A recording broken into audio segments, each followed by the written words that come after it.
All right, so today we are going to take one of your questions that was emailed to me, and we are going to talk about building your brand and then the outreach. Your brand being the music, the brand being you, the outreach, how we're going to get people to listen to your music. So, first off, welcome. My name is Rick Barker, host of the Music Industry Blueprint Podcast, former manager of superstar Taylor Swift, and I appreciate you popping in and seeing what's going on. So if you like these type of videos, just right below, you can hit the subscribe button.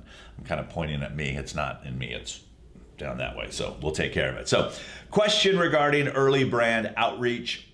I'm going to do my best to read without glasses because Hannah worked so hard to get the lighting right for this background, but then with my eyes, it was just like these big circles. But I think, is it showing up on my Pretty Browns?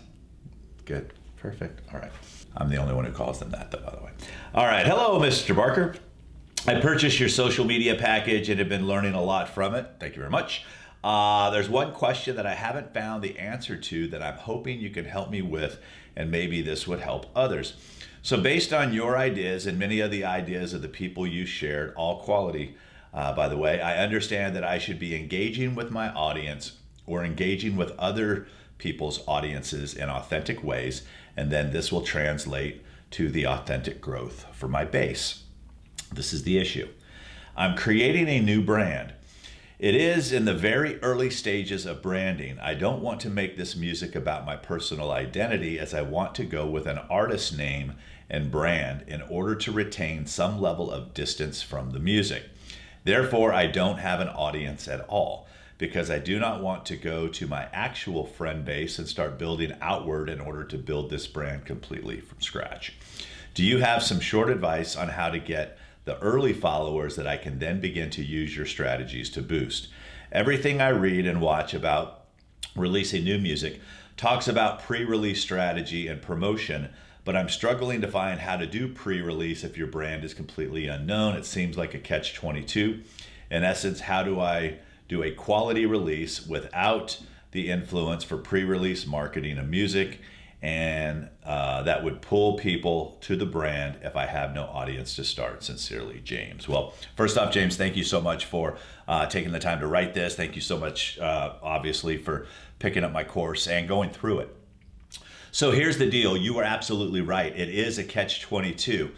When it says, you wrote here, everything I read and watch about releasing new music talks about pre-release strategy and promotion. That's if someone already has an audience. It's really hard to pre-release to no one. So what you're going to want to do is you're going to have to, in the early stages, figure out who you feel is going to be the audience for your music. Which bands already have that audience? Which brands are those audiences already consuming? You know, what are they drinking? What are they watching? What are they reading? What television shows are they involved in? What stores are they shopping at?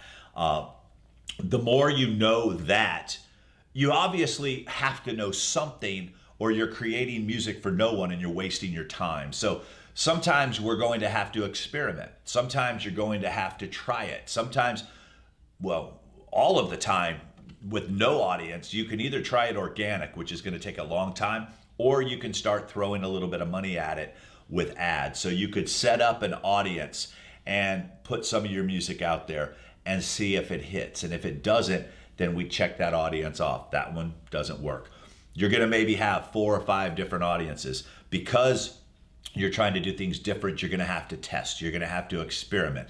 Then once you find the right audience, now you start building that audience, and now you start driving them to your music. What I would also suggest is do it with more than just one song.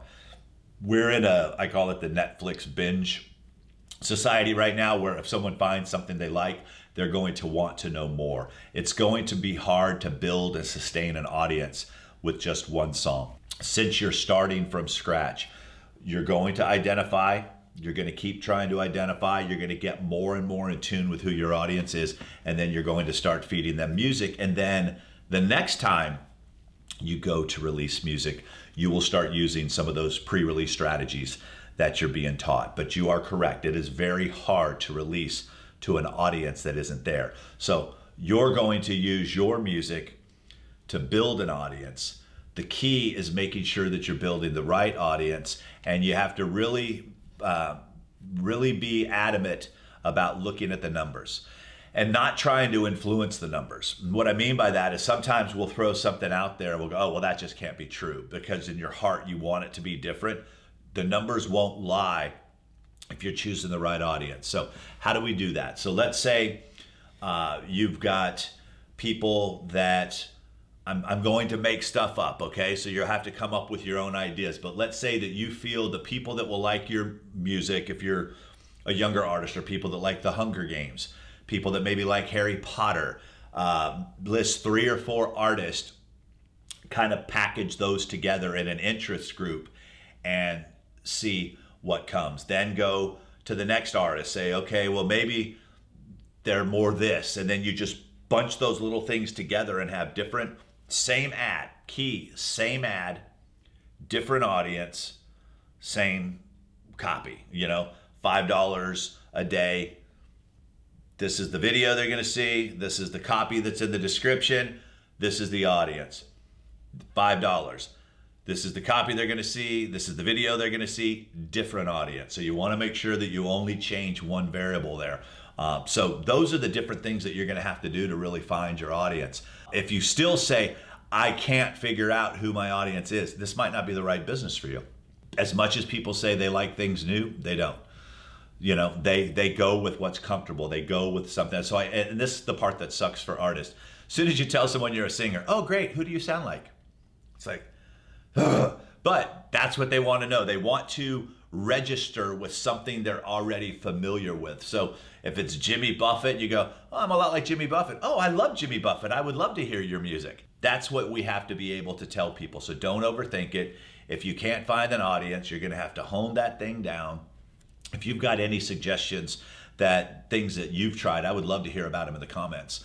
So tell me anything that it is that you might have tried to help narrow down your brand and where the focus is. You're as smart as I am. A lot of you are out there doing it every single day. But for me, don't try to outthink the room. Just here's who my people are. Here's who I think they will be. Build that audience. Then you can use pre-release strategies. But I wish you the best of luck. Keep me posted on how that works for you. And we will see you in the next video.